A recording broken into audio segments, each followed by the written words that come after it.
నమస్కారం city news కి స్వాగతం. ముందుగా ముఖ్యాంశాలు.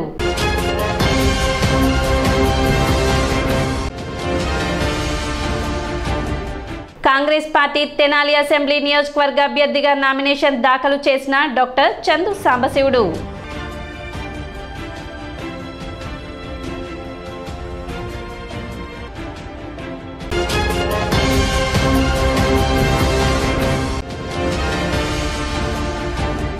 ప్రపంచ మలేరియా దినోత్సవం సందర్భంగా పట్టణంలో అవగాహన ర్యాలీ.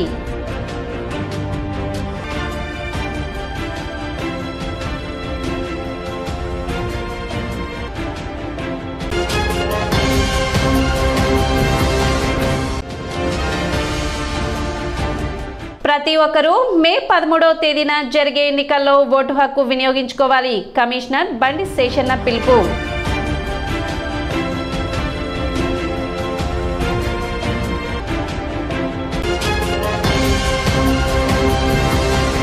తెనాలి నియోజకవర్గ కాంగ్రెస్ పార్టీ అభ్యర్థిగా డాక్టర్ చందు సాంబశివుడు గురువారం నామినేషన్ దాఖలు చేశారు. తెనాలి సీటు విషయంలో అధిష్టానం కీలక మార్పు చేసింది. మొదట షేక్ బషీద్ ను అభ్యర్థిగా ప్రకటించింది. బుధవారం షేక్ బషీద్ ను తొలగిస్తూ డాక్టర్ చందు సాంబశివుడును అభ్యర్థిగా ప్రకటించింది. దీంతో గురువారం డాక్టర్ చందు సాంబశివుడు నామినేషన్ దాఖలు చేశారు.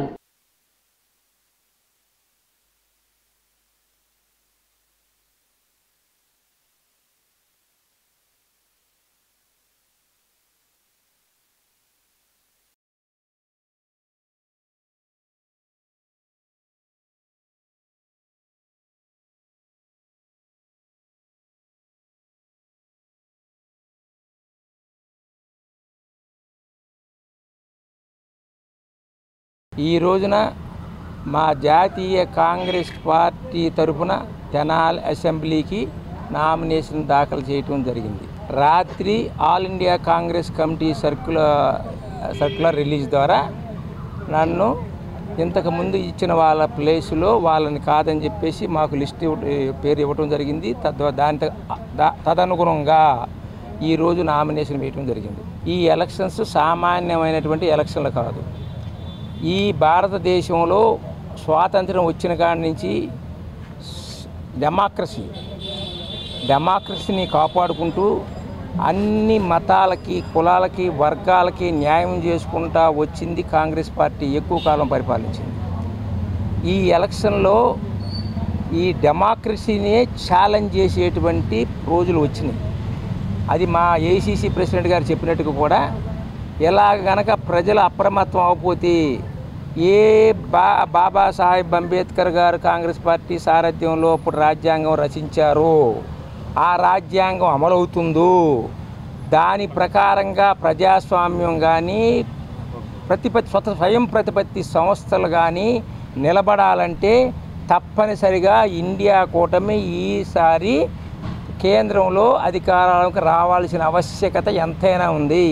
మలేరియాపై ప్రతి ఒక్కరూ అవగాహన కలిగి ఉండాలని మున్సిపల్ కమిషనర్ బండి శేషన్న తెలిపారు. ప్రపంచ మలేరియా దినోత్సవాన్ని పురస్కరించుకొని తెనాలి పట్టణంలో మలేరియాపై అవగాహన ర్యాలీ నిర్వహించారు. తెనాలి మున్సిపల్ కమిషనర్ బండి శేషన్న ముఖ్య అతిథిగా పాల్గొని జెండా ఊపి ర్యాలీని ప్రారంభించారు.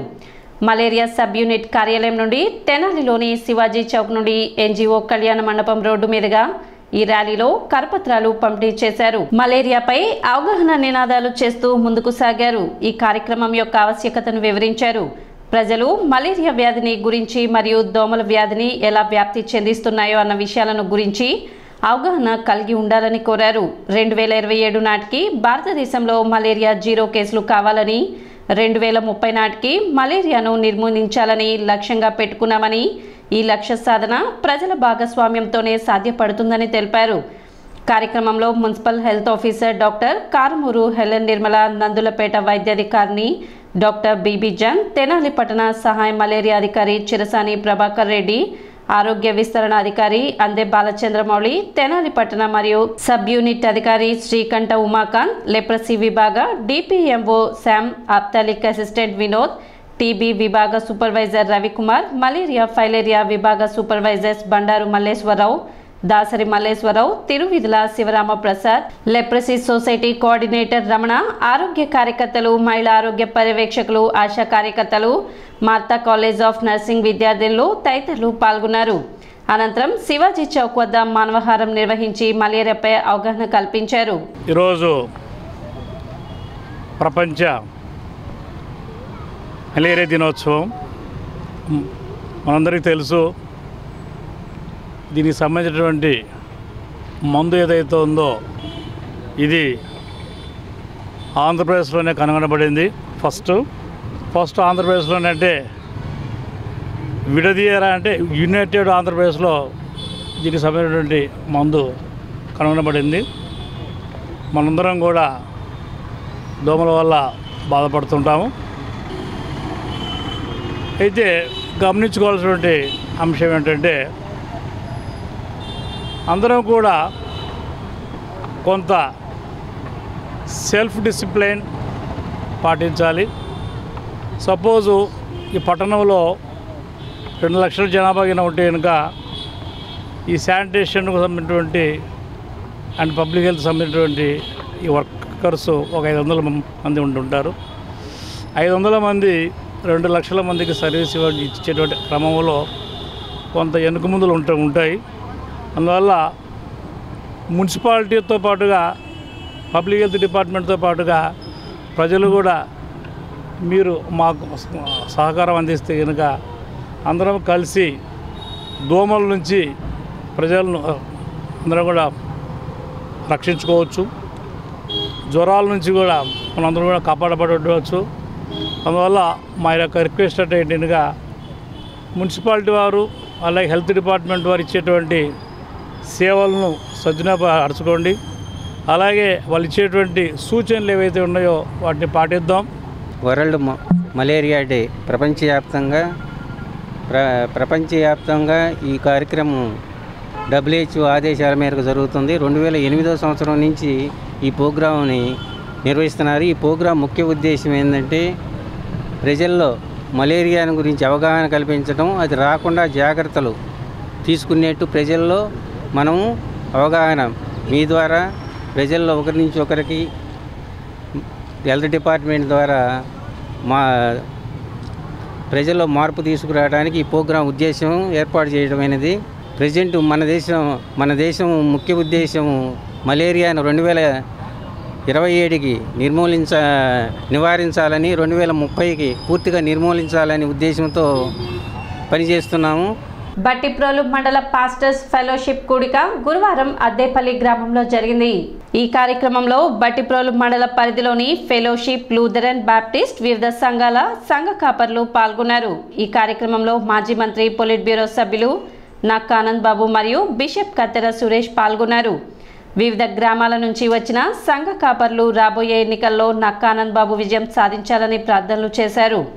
దైవ సేవకులు ఆనంద్ బాబుకి ఆశీర్వచనాలు అందించారు.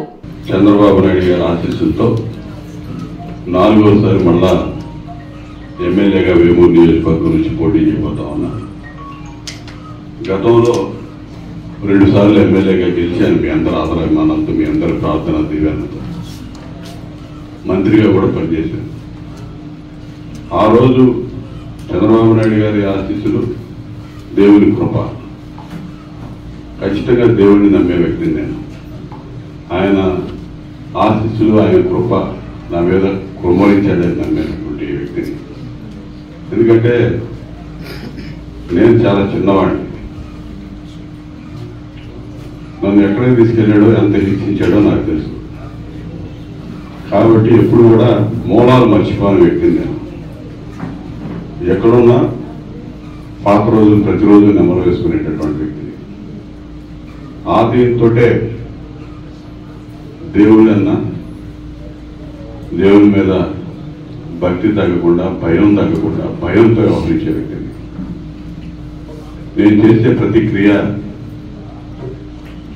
భగవంతుడు చూస్తూ ఉంటాడని నమ్మకాన్ని. కాబట్టి నాకు వచ్చినటువంటి అధికారం, నాకు ఇచ్చిన సంక్రమించిన పవర్తో 10 మందికి ఏ విధంగా మేలు చేయగలననే ఆలోచన ఆ రోజు నిత్యం చేస్తూ ఉండేవాడిని. నాకు వచ్చిన అధికారం కానీ పవర్ కానీ అది శాశ్వతం కాదు అని నమ్మే వ్యక్తిని నేను. కాబట్టి మనకున్న అవకాశం, మనకు అవకాశం ఉన్నప్పుడే ఎంతమందికి మంచి చేయగలమో మన దగ్గరికి వచ్చిన వాళ్ళకి ఎవరికి ఏం చేయగలిగితే చేయాలనేది నమ్మిన వ్యక్తిగా అదేవిధంగా సహకరించాలని చెప్పి నేను అనుకుంటున్నా. నా వల్ల సహకారం అందిందా లేదా అనేది నా వరకు నాకు ఆత్మసంతృప్తి కొంతవరకు ఉందనేది నా విశ్వాసం. అదేవిధంగా క్రైస్తవ విశ్వాసులుగా మీరందరూ దేవుని పరిచర్య చేసేటటువంటి వ్యక్తులుగా ఈరోజు మళ్ళా ఎన్నికల దగ్గరకు వచ్చినాయి.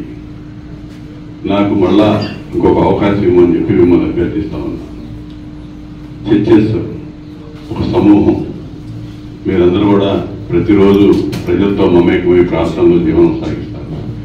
అనేక అంశాలు మీకు తెలుసు, అనేక విషయాలు చర్చకు వస్తూ ఉంటాయి. మీరు చర్చిస్తుంటారు, మీతో ప్రజలు చర్చిస్తూ ఉంటారు, వాస్తవాలకు దగ్గరగా మాట్లాడుకుంటూ ఉంటారు. కానీ వాస్తవం ఏంటనేది మీరు కూడా ఆలోచించండి. ఆనందబాబు గెలిపించడానికి అర్హుడా కాదా అనేది మిమ్మల్ని ఆలోచన చేయమని చెప్పి, ఆలోచించే శక్తి ఇవ్వమని చెప్పి భగవంతుని ప్రార్థిస్తాం. గురువారం విడుదలైన జేఈ మెయిన్స్ ఫలితాల్లో తెనాలి వివేక విద్యార్థులు తమ సత్తా చాటారు. ఈ ఫలితాల్లో తెనాలి వివేక విద్యా సంస్థల విద్యార్థులు 24 మంది అడ్వాన్స్డ్ పరీక్షలకు అర్హత సాధించడమే కాక 5 విద్యార్థులు కేంద్ర ప్రభుత్వ ఎన్ఐటీలలో ఇంజనీరింగ్ కోర్సుల్లో అడ్మిషన్లు పొందారు. బి నాగపూజిత 95.3%, జయశ్రీ 93.2%, జాహ్నవి 92%, యశశ్రీ 90% సాధించారు. ఈ సందర్భంగా వివేక జూనియర్ కళాశాల ప్రాంగణంలో వారికి అభినందన కార్యక్రమం నిర్వహించి సత్కరించారు. ఇటీవల విడుదలైన ఇంటర్ పరీక్ష ఫలితాల్లో రాష్ట్ర స్థాయి ర్యాంకులు సాధించడమే కాక జేఈఈ మెయిన్స్ లో జాతీయ స్థాయిలో అద్భుత ఫలితాలు సాధించినట్లు తెలిపారు.